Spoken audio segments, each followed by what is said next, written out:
السلام علیکم ورحمۃ اللہ وبرکاتہ۔ 12ویں پارے کی مختصر تفسیر ایک نظر میں، اس پارے کے اندر دو حصے ہیں، ایک سورہ ہود کا مابقی حصہ اور سورہ یوسف کا ابتدائی حصہ۔ سورہ ہود کے اندر 4 باتیں ذکر کی گئی ہیں: قرآن کریم کی عظمت، توحید اور دلائل توحید، رسالت اور اس کے ثبوت کے لیے انبیاء علیہ السلام کے واقعات اور قیامت کا تذکرہ۔ قرآن کریم کی عظمت کو بیان کیا گیا ہے، چنانچہ فرمایا گیا ہے کہ قرآن کریم اپنی آیات، معانی اور مضامین کے اعتبار سے بالکل محکم ہے، اور اس میں کسی بھی اعتبار سے کوئی فساد اور کوئی خلل واقع نہیں ہے، اور نہ اس میں کوئی تعارض یا تناقض پایا جاتا ہے۔ اس کے محکم ہونے کی سب سے بڑی وجہ یہی ہے کہ اس کی تفصیل اور تشریح اس ذات نے کی ہے جو خود خالق کائنات ہے، جو حکیم بھی ہے اور خبیر بھی ہے۔ اس کا ہر حکم کسی نہ کسی حکمت پر مبنی ہے، اور اسے اس انسان کے ماضی، حال اور مستقبل اور اس کی نفسیاتی تمام کمزوریوں اور ضروریات کا بخوبی علم ہے۔ منکرین قرآن کو چیلنج دیا گیا ہے کہ اگر واقعی قرآن انسانی کاوش ہے اور اس میں تمہیں کسی طرح کا کوئی شک ہے تو اس جیسی 10 صورتیں بنا کر کے پیش کرو۔ بعد میں پھر یہ چیلنج دیا گیا کہ 10 تو دور کی بات ہے، یہ ایک صورت بھی بنا کر پیش نہیں کر سکتے۔ توحید اور دلائل توحید ذکر کیے گئے۔ ساری مخلوق کو رزق دینے والا اللہ ہی ہے، خواہ وہ مخلوق انسان ہو یا جنات ہو، چرند ہو یا پرند ہو یا درند ہو، پانی میں رہنے والے جانور ہو یا خشکی کے اندر رینگنے والے۔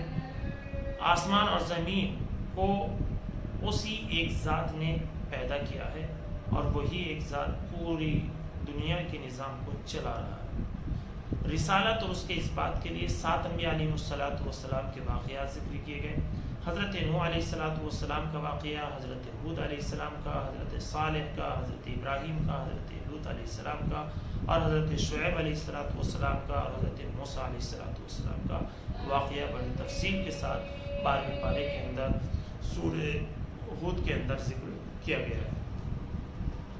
اسی کے ساتھ ساتھ ان واقعات میں بتایا گیا کہ ایک طرف تو عقل و فہم اور سمع و بصر رکھنے والوں کے لیے بے پناہ عبرتیں اور نصیحتیں ہیں، اور دوسری طرف حضور صلی اللہ علیہ وسلم اور مخلص اہل ایمان کے لیے تسلی اور ثابت قدمی کا سامان اور سبق ہے۔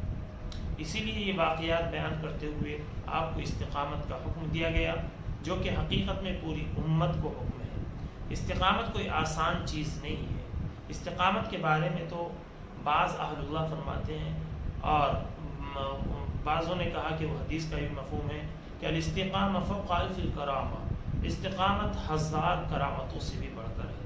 استقامت یعنی کسی کام کو، جو خیر کا کام ہو، جو نیک کام ہو، اس کو پے در پہ مسلسل کرنا۔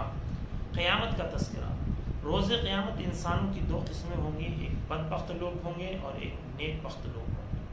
بدبختوں کے لیے ہولناک عذاب بیان ہوا کہ جب تک اللہ چاہیں گے ہولناک عذاب کے اندر وہ گرفتار رہیں گے۔ حالت کفر پر مرنے والے تو ہمیشہ ہمیش کے لیے جہنم ہی میں رہیں گے۔ نیک بختوں کے لیے اللہ رب العزت نے جنت میں بے حساب نعمتیں رکھی ہیں، جہاں وہ ہمیشہ ہمیش رہیں گے۔ ساتھ میں یہ بھی آپ کو بتاتا چلوں کہ جب تک اللہ چاہیں گے بدبختوں کے لیے ہولناک عذاب ہوگا۔ حالت کفر پہ مرنے والے ہمیشہ ہمیش کے لیے جہنم میں رہیں گے۔ یہ جو حطبی کا یا ابد کا لفظ ہے، یہ بھی اللہ ہی کے علم میں ہے کہ یہ ابد یا حطب، ایک لمبی مدت، یہ کب کافروں کی پوری ہوگی یا نہیں ہوگی۔ سورہ یوسف اس کے بعد شروع ہوتی ہے۔ سورہ یوسف میں حضرت یوسف علیہ السلام کا واقعہ بڑی تفصیل کے ساتھ ذکر کیا گیا ہے۔ تمہید تو اس طرح سے کی گئی کہ انبیاء علیہ السلام کے قصے قرآن کریم میں منتشر ہے، الگ الگ ہے، مگر یوسف علیہ السلام کا واقعہ یکجا طور پر ایک ہی صورت کے اندر بیان کیا گیا ہے۔ دوسری صورتوں میں ان کا نام تو آیا ہے، مگر تھوڑا سا بھی قصہ کسی دوسری صورت میں حضرت یوسف علیہ السلام کا مذکور نہیں۔ حضرت یوسف علیہ السلام کا قصہ ہمارے نبی کریم صلی اللہ علیہ وسلم کی مبارک زندگی کے بہت زیادہ متشابہ ہے، قریب قریب ہے۔ آپ صلی اللہ علیہ وسلم کے بھی قریش بھائیوں نے آپ صلی اللہ علیہ وسلم سے حسد کیا. آپ صلی اللہ علیہ وسلم کو مکہ چھوڑ کر کے جانا پڑا. حضرت یوسف علیہ السلام مصر گئے, آپ صلی اللہ علیہ وسلم مدینہ گئے, وہ وزیر بنے. آپ صلی اللہ علیہ وسلم پہلی اسلامی مملکت کے حاکم بنے. بعد میں حضرت یوسف علیہ السلام کے بھائی ان سے شرمندہ ہو کر ان کے پاس آئے.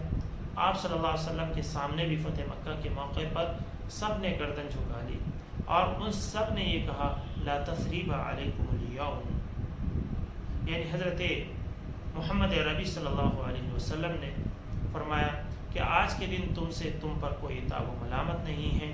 اسی طرح سے حضرت یوسف علیہ السلام نے بھی اپنے بھائیوں سے کہا تھا کہ لا تثریب علیکم الیوم, جو قرآن کریم کے سورہ یوسف کے اندر آخری رکوع سے پہلے مذکور ہے.